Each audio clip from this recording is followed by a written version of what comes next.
지난주 우리는 사마리아 여자에게 영생하도록 솟아나는 샘물, 다시는 목마르지 않는 샘물, 야곱의 우물에서 얻을 수 있는 그 샘물과는 비교도 되지 않는 속에서 심령 깊은 곳에서 솟아나는 샘물에서 영생의 물을 약속하시는 주님의 말씀 들을 수 있었습니다.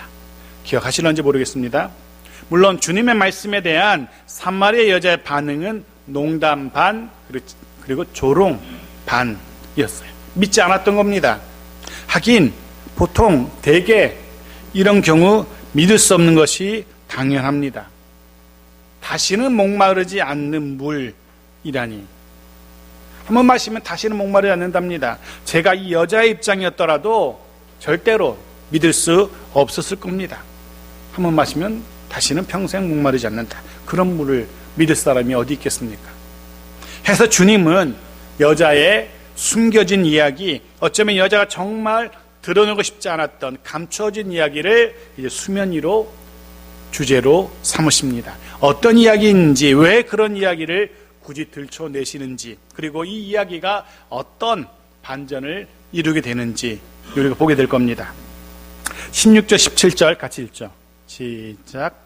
이르시되 가서 내 남편을 불러오라. 여자가 대답하여 이르되 나는 남편이 없나이다. 예수께서 이르시되 내가 남편이 없다는 말이 옳도다. 아마도 분위기가 여자와 어떤 유대인 남자와 사마리 여자 주고받는 대화가 갑자기 분위기가 정말로 말 그대로 싸해졌을 겁니다. 가서 너희 남편을 불러오라는, 사실 무례도 이런 무례가 없을 겁니다.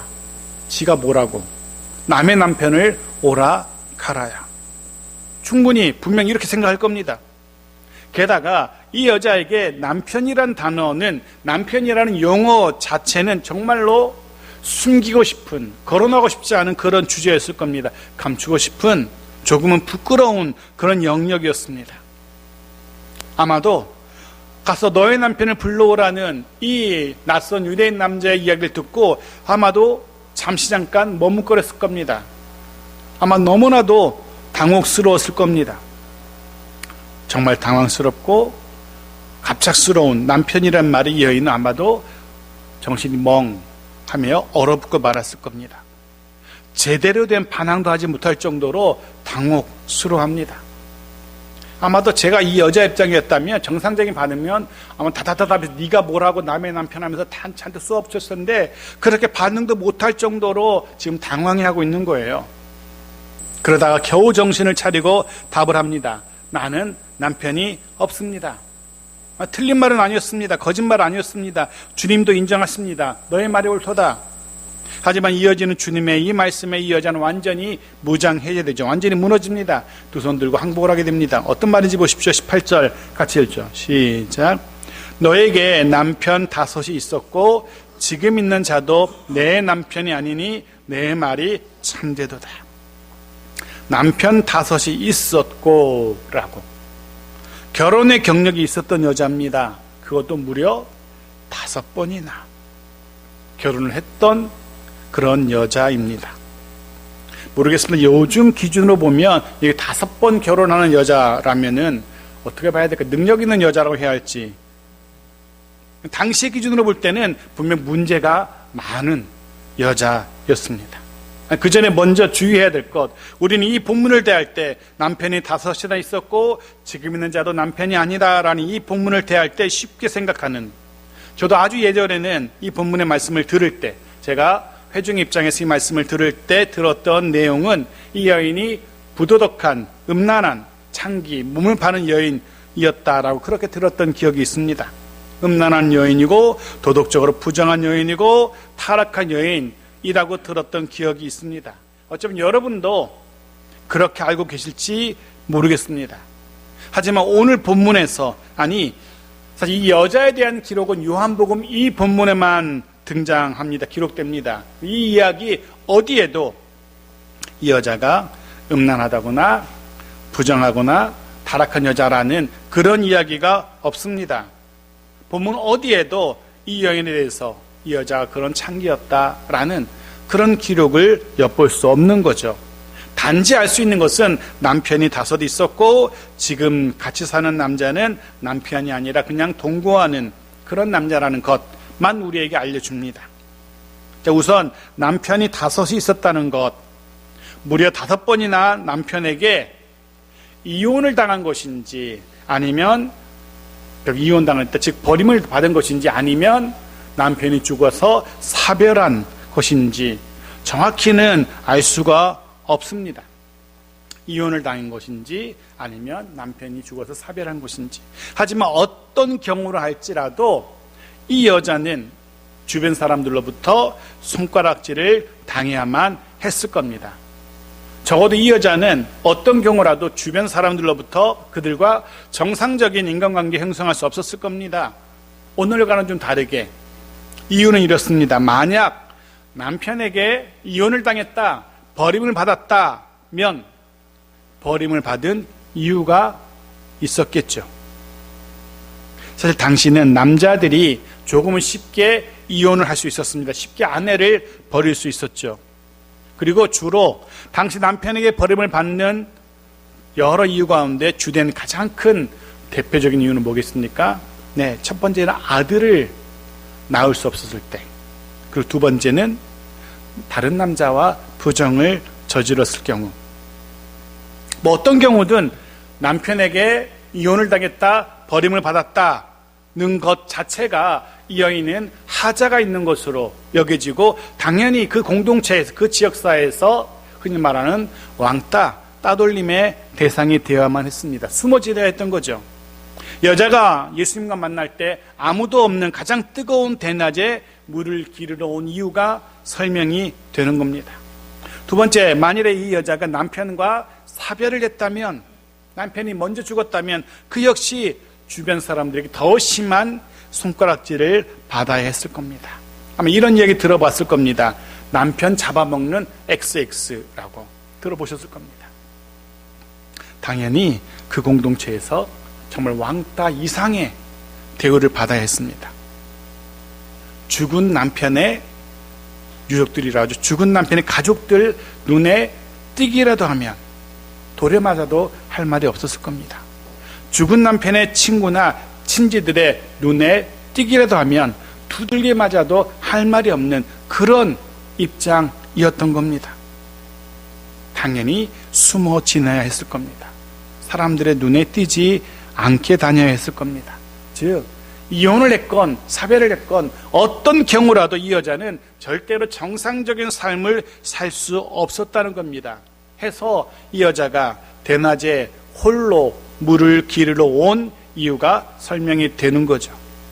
그런데 그럼에도 불구하고 또 다른 남자와 동거를 하고 있는 그런 여자입니다. 아마 이 부분에서 우리는 이 여자를 손가락 찰 수 있을지도 모르겠습니다. 아니 도대체 무엇 때문에 그렇게 그고생하고 그렇게 하면서까지 또 남자랑. 그런데 이유가 있습니다. 당시 홀로 된 여자는, 이런저런 이유로 홀로 된 여자는 변변한 경제활동할 수가 없었습니다. 법적으로 또 경제적으로 아무런 권리가 힘이 없었던 거죠. 해서 그 지역사회에서 살아남기 위해서, 생존을 위해서는 누군가 다른 남자의 도움이 반드시 필요했습니다. 그 남자가 벌어다 주는 것으로 먹고 살아야 했던 겁니다. 그와 결혼을 했던 하지 않았던 누군가의 도움이 필요했기 때문에 그와 함께 살 수밖에 없는 그의 필요, 그 남자의 필요가 반드시 있어야만 했던 그런 상황이었던 거죠. 그런 필요로 인해서 어떤 남자와 동거를 하고 있었을 수도 있습니다. 아니면 남자로 인해 구멍이 나버린 자신의 삶을 또 다른 남자로, 그리고 또 다른 남자로 그렇게 계속해서 메우려 했을지도 모르겠습니다. 그러다 여기까지 왔을지도 모르겠습니다. 처음 남편에게 버림받고 그 상처를 다른 남자로 치유하려 했다가, 두 번째 남편 사별하고 그 상처를 다른 남자로 메우려 했다가 아마 여기까지 왔을지도 모르겠습니다. 6번째 남자까지. 하지만 분명 이 여인은 자신의 그 구멍난 마음을, 상처난 삶을 이번 6번째 남자로도 채우지 못하고 있었던 것 같습니다. 아니, 남자가 아니라 그 무엇으로도 채울 수 없는 텅 빈 허전하고 허무한 그 무엇으로도 메울 수 없는 그 구멍난 삶을 살아가던 그런 어떤 의미에서 불쌍한 여인이었던 겁니다. 주님은 이런 여자의 삶을 드러내고 싶지 않았던 부끄러운 상처 가득한 그런 삶을 알고 계셨습니다. 정말 이 여자가 흔히 생각한 것처럼 정말 고의적으로 부정하고 타락하고 부도덕한 여인이었다면 굳이 예수님이 이렇게까지 이 수고를 하시면서까지 이 여자를 안 만나셨을 겁니다. 하지만 이 여인의 그 상처 가득한 삶을, 그 구멍난 삶을 주님은 아셨고 그 구멍을 주님은 또 다른 것으로, 세상 남자들이 아니라 다른 것으로 메우려고 하시는 겁니다. 그래서 그 상처를 드러내고 계신 겁니다. 드러내야만 치유가 가능하기 때문입니다. 여자가 숨기고 싶어하는 그 과거를, 감추고 싶은 이야기를 굳이 주님이 드러내신 이유가 여기 있는 겁니다. 치료를 위해서, 치유를 위해서입니다. 주님은 지금 이 여인에게 치유와 회복의 기회를 제공하고 계신 겁니다. 여자는 드디어 부끄럽고 또 동시에 상처 가득한 자신의 삶, 그래서 아무에게도 말하고 싶지 않았던, 아무에게도 드러내고 싶지 않았던 자신의 삶을 너무도 자세하게 구체적으로 알고 계신 그 주님 앞에 결국 드디어 두 손을 항복을 하게 되어지죠. 19절에 그 여자가 이렇게 반응합니다. 같이 보죠. 19절 시작. 여자가 이르되 주여 내가 보니 선지자로소이다. 내가 보니 선지자로소이다. 두 가지 의도가 엿보입니다. 하나는 제가 졌습니다 라는 의도 하나, 그리고 또 하나는 이 이야기는, 남편에 대한 이야기는 더 이상 하고 싶지 않네요 라는 의도 하나. 어떤 경우라도 사마리아 여자는 자신에게 물을 달라고 하며 자신에게 접근하던 이 유대인 남자에게서 정말 신비하고도 놀라운 신기한 능력을 발견하게 되는 거죠. 감추어졌던, 아무도 발견하지 못했던 자신의 그 상처를, 그 구멍난 삶을 이 사람이 알고 있다는 놀라운 체험을 하게 되는 겁니다.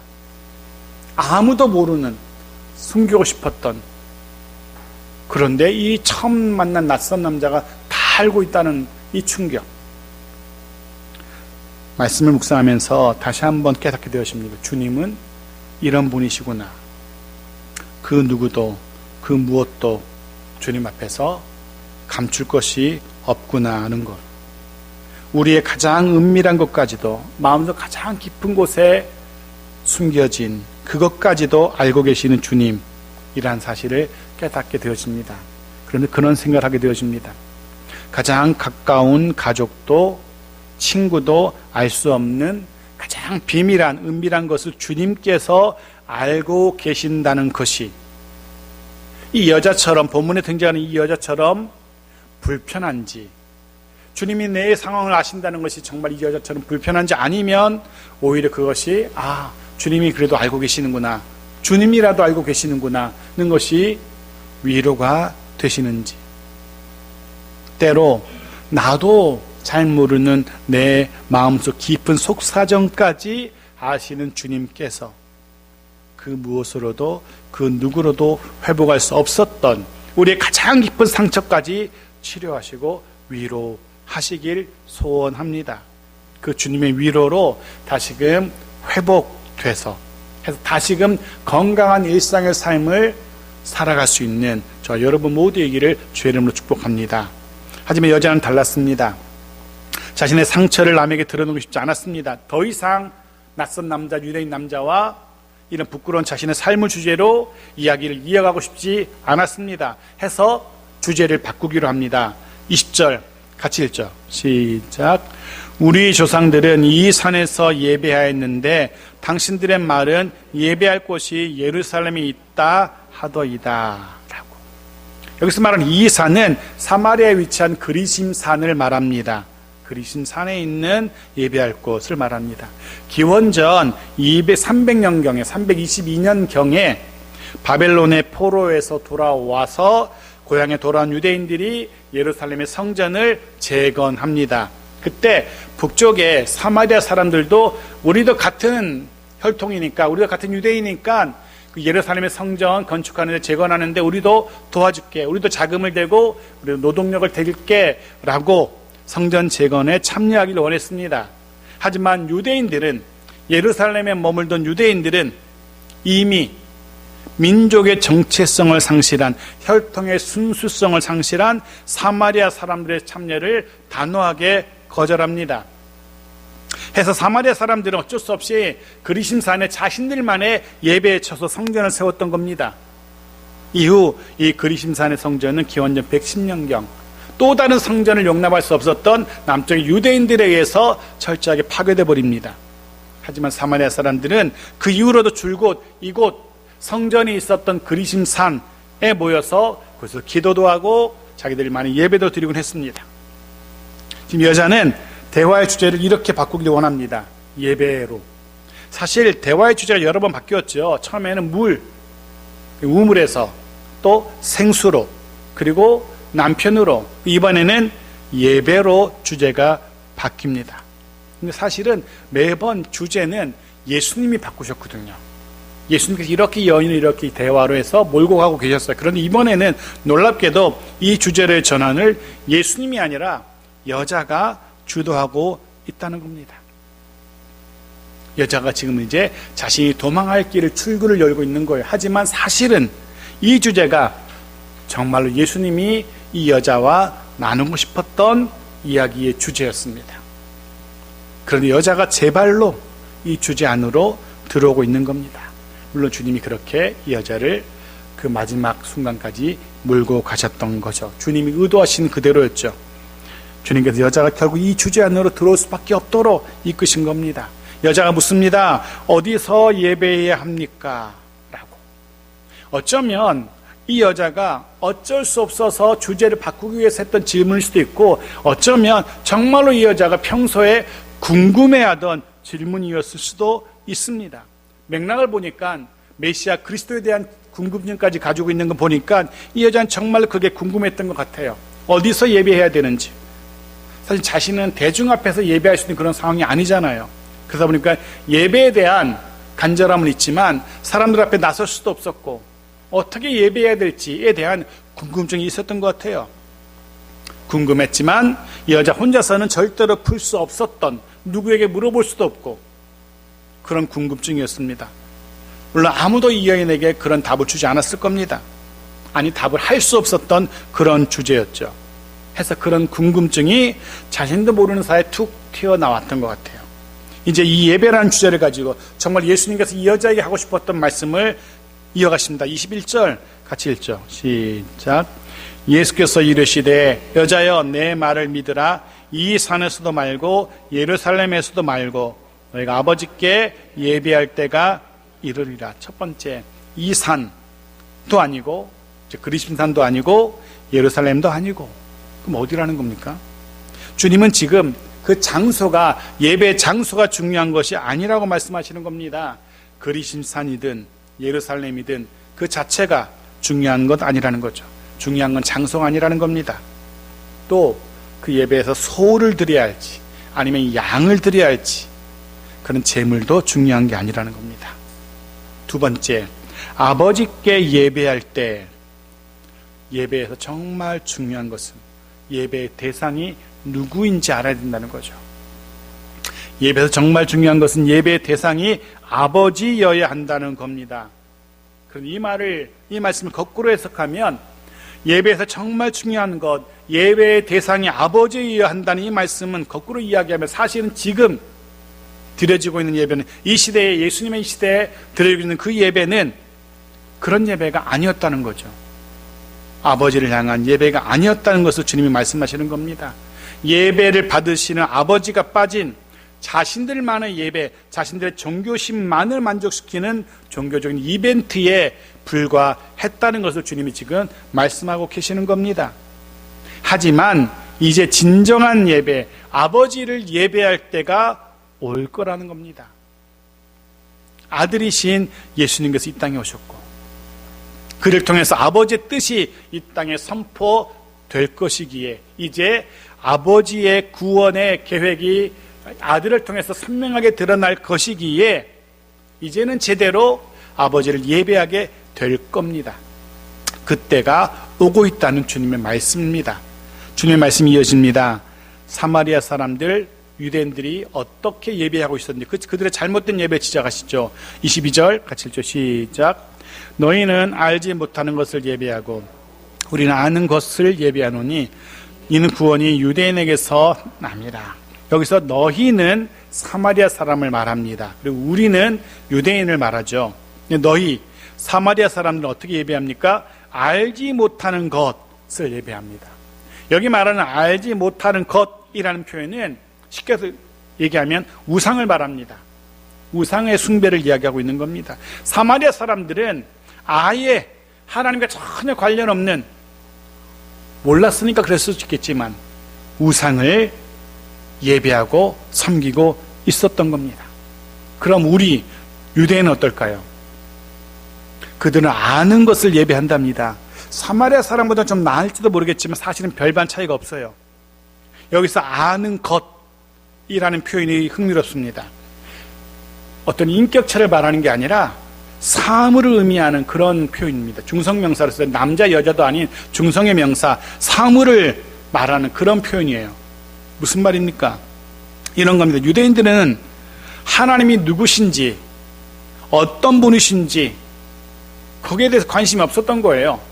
하나님이란 존재 자체는 알고 있었지만 그의 인격이 무엇인지, 그의 성품이 무엇인지, 그가 원하는 것이 무엇인지 이런 것에 대해서 하나님에 대해서 관심이 없었던 겁니다.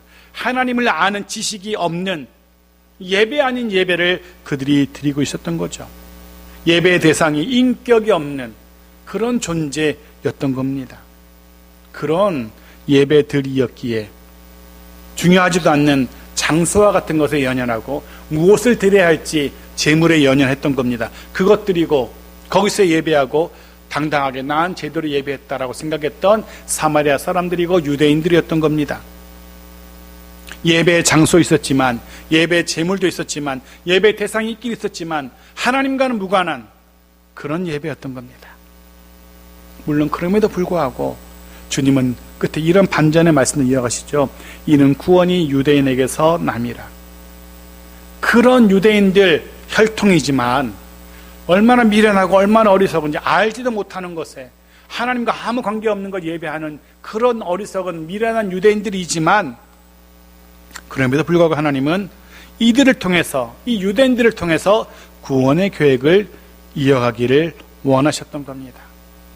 이런 이들, 무엇을 누구를 예배하는지도 모르는 이들을 통해서 열방을 구원하기 원하셨던 그 계획을 포기하지 않으셨던 겁니다. 그 구원의 계획을 유대인에게서 다른 민족에게로 옮기지 않으셨던 겁니다. 정말 자격 없는 유대인들이지만 그럼에도 불구하고 하나님은 그들을 포기하지 않으신 겁니다. 우리는 이걸 자격 없는 자이지만 포기하지 않는 이 모습, 우리는 이것을 은혜라고 부르죠. 은혜라고 부릅니다.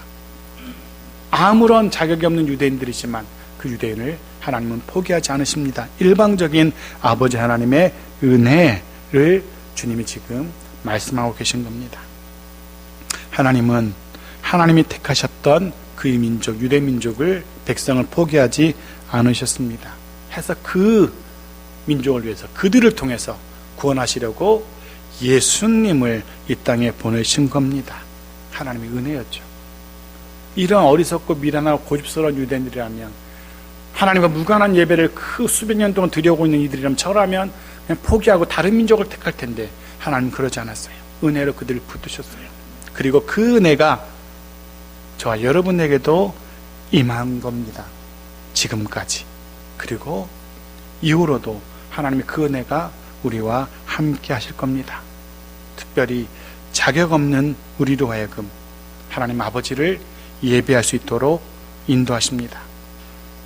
알지 못하는 것 섬기며 세상의 헛된 것들을 구하며 살아가던 우리였지만, 여호와 하나님이 누구신지 제대로 알지 못하고 하나님의 하나님 되심을 모르고 예배한 우리들이었지만, 그런 우리로 하여금 영과 진리로 예배하는 참된 예배자 되게 하신 겁니다. 그 은혜가. 성도 여러분, 하나님의 그 은혜를 무시하지 마십시오. 그 은혜를 무가치한 것으로 여기지 마십시오.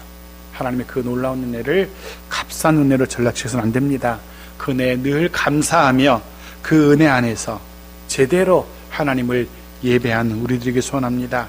그리고 이후로는 더 큰 은혜를 사모하며 살아가는, 그래서 더 큰 은혜를, 하나님의 더 큰 은혜를 누릴 수 있는 그런 저와 여러분들에게 바랍니다. 23절 24절을 계속 보죠.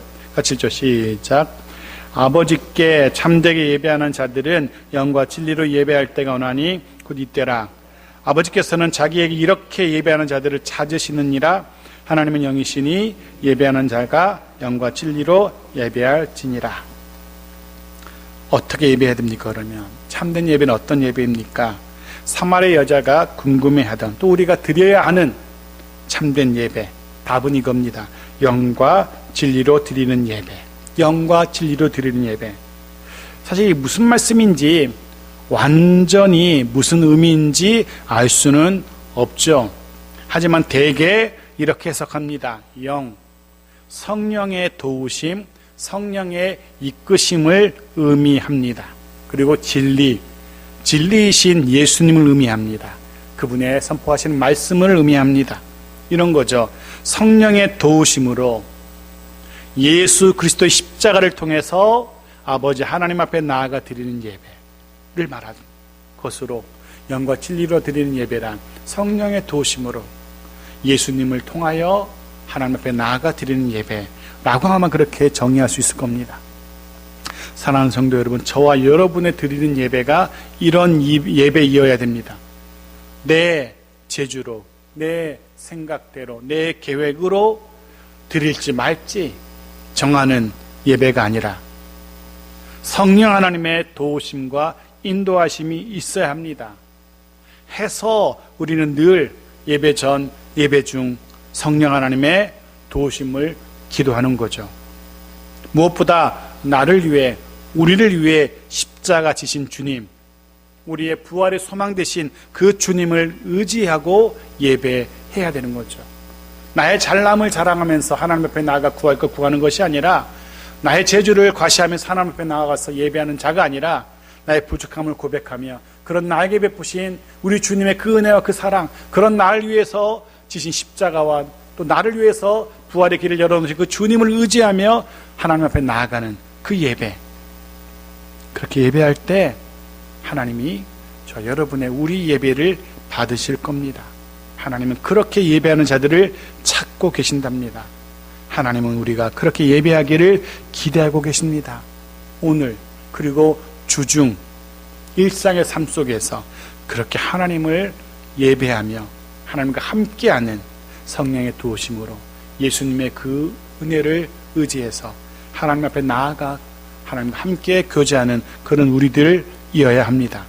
그로 인하여 그 하나님께서 베푸시는 늘 새로운, 늘 새롭게 솟아나는 샘물처럼 늘 새롭게 베푸시는 은혜와 평안 가운데 살아가는 저 여러분의 하루하루의 또 한 주간의 삶이기를 주의 이름으로 축복합니다.